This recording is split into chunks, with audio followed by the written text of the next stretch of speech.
ever try to actually explain what unconditional love means? Yeah. It's kind of like one of those things everybody talks about, but when you actually try to pin it down, it gets kind of slippery. It's a tricky one for sure. So that's what we're diving into today, using this book, Spiritual Reflections for a New World. Oh, yeah, I've heard of that one. It's by Pedro Elias. And it's funny because, this idea of unconditional love, you can feel kind of heavy, like a lot to live up to. Right, But right. Elias actually does a really good job of making it feel less like homework, I guess, and more like just a natural part of life. It's true. Like he uses this image of pollen scattering in the wind. Okay, I'm not sure I follow. How's pollen like love? Well, he's saying that pollen, it just goes everywhere, right? It doesn't like pick and choose where it lands. It doesn't demand anything back. It just exists to like do its thing and trust that wherever it ends up, there's potential for something new to grow. So you're saying unconditional love is kind of like that. You give it No. freely, no strings attached, and just trust that it's going to have a positive impact wherever it lands. Yeah, exactly. And just like that pollen, sometimes, yeah, sometimes our love, it lands on good ground, it blossoms, things grow. Right. Sometimes it doesn't. But the point is, we're not so busy trying to control every little thing. That's a really cool way to look at it. It kind of takes the pressure off, Yeah, sure. Like, we don't have to be these perfect, all-knowing beings. But, Elias, he also talks about how unconditional love is something you can't really think your way into. Oh, absolutely. It's more of a feeling than a thought. Yeah. You know what I mean? Yeah, it's like, how do you explain the feeling of like being in love to somebody who's never been in love? Right. You can describe the symptoms, but that doesn't really capture what it feels like. Totally. It's like, I can tell you chocolate is delicious, but you won't really get it till you take a bite. Exactly. Have you ever felt that way about love, where words just weren't enough? All the time. Yeah. And in fact, Elias actually, he warns against trying to force unconditional love. Oh, interesting. He says it's like trying to force a flower to bloom. Yeah. You just end up with like crushed petals. So if we're not supposed to force it, how do we actually make space for it Right. to allow it to happen naturally? What does that even look like? The thing, right? I mean, that's what everybody wants to know. And Elias, I think what he would say is that like the first step is understanding like what are we even clinging to? Okay. What are we clinging to when we try to force it?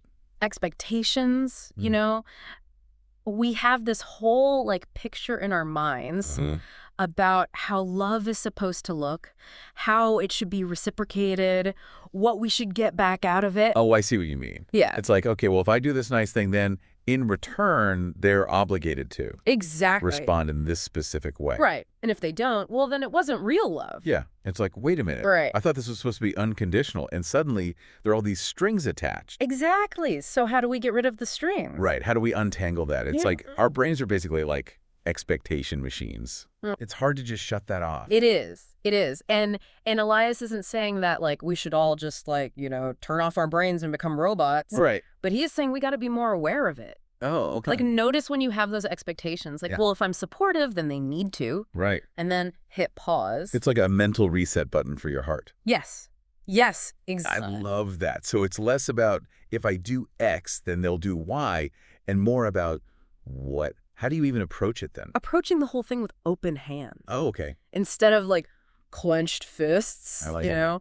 offering support, kindness, love without needing a specific outcome in order for it to like count. That makes a lot of sense. It's funny because earlier we were talking about how describing love is kind of like describing the taste of chocolate. Yeah, yeah. Like you can't really do it justice. You just have to experience it. Right.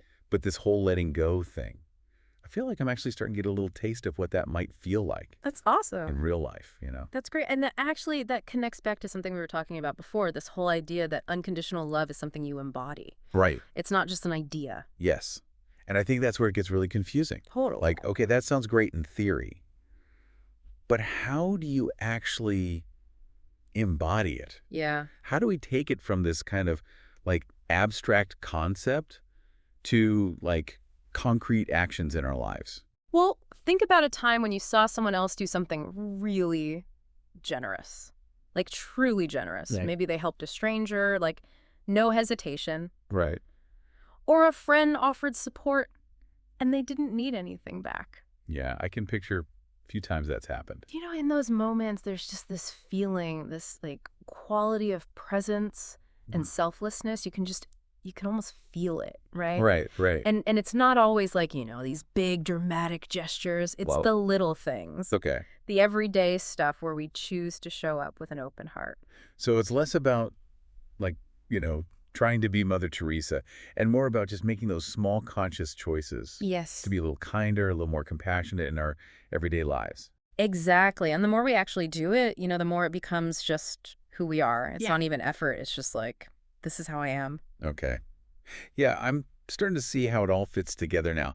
But I have to ask, if we're not doing it for like a reward or recognition or anything, Right. then what's the point? Right. Like, why even bother with this whole unconditional love thing? Mm.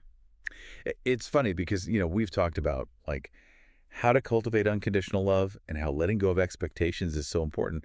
But I realize we haven't actually talked about like, what's the point? The why of it all. Yeah, like why bother? Does Elias actually address that? He doesn't like directly come out and say it, but it's there, kind of woven throughout. Okay. Like he really wants us to remember that this love, this unconditional love, it's already happening all around us. Oh, interesting. Like it's bigger than all of us. We're not inventing it. So it's like the sun. It's just there, Yeah. shining on everyone no matter what. Yeah, exactly. It's not so much about what we're doing, but more about like getting ourselves out of the way Oh, okay. and letting that love like flow through. So it's almost like less about trying to love unconditionally and more about just removing whatever's blocking it. Yes. And the more we can do that, the less it feels like a struggle. Like we have to make ourselves do it. It's just, it becomes who we are.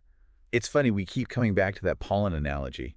Like, we can't control the wind, but we can at least choose to be a source of something good. Absolutely. And that's where I think Elias gets really, really interesting. Yeah. He says that like when we start to live from that place, this really open-hearted place, we're actually part of something much, much bigger. Okay. He calls it fertilizing the hearts of men, which is kind of a wild phrase. So it's not even just about, like, our own personal growth. It's like we're contributing to this, I don't know, evolution of humanity. Exactly. Like, think about it. Every act of kindness, every time somebody chooses compassion, it has this ripple effect. Right. We might not see it, but it's there. Wow. It's changing things. It's like you were saying before, sometimes the most courageous thing you can do is to just love Yeah. without needing to see the end result, Yeah. without needing a reason. It's just trusting in something bigger. And honestly, like, isn't that kind of freeing? It When is. you think about it, to just let go of control, to just say yes to love, even though it's messy and unpredictable. If I'm being honest, it's a little intimidating, Mm. but mostly it's inspiring. Right. Like Elias is reminding us that we all have this capacity for it, to be a source of love, to make a positive difference, just by choosing to lead with our hearts. That's a powerful idea. It really is. And listeners, as we wrap up this deep dive, just remember this: unconditional love. Mm. It's not some fairy tale, Yeah. It's a choice. It's something you can choose every single day, even when it's hard. It might be a quiet choice, but it's powerful. Who knows what kind of beautiful world we can build, one little act of love at a time.